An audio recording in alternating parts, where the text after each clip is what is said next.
হঠাৎ রাস্তার শেষে একটা অদ্ভুত ছায়া দেখা গেল।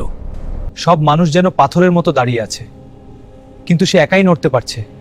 বাংলাদেশের একটা গ্রাম আছে যেখানে নাকি হঠাৎ করেই সময় থেমে যায়। গ্রামের সব ঘড়ি ঠিক রাত 12টায় এসে থেমে যায়। একদিন এক যুবক ঠিক করলো সে এই রহস্যের সত্য বের করবে। রাত 12টা বাজতেই হঠাৎ পুরো গ্রাম থেমে গেল।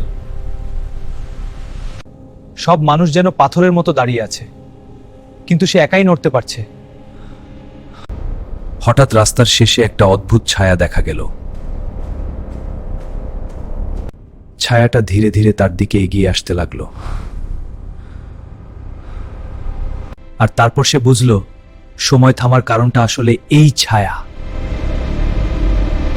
এই রহস্যের আসল সত্য জানতে চাইলে পরের পার্ট দেখার জন্য এখনই লাইক দাও আর চ্যানেলটা সাবস্ক্রাইব করে দাও।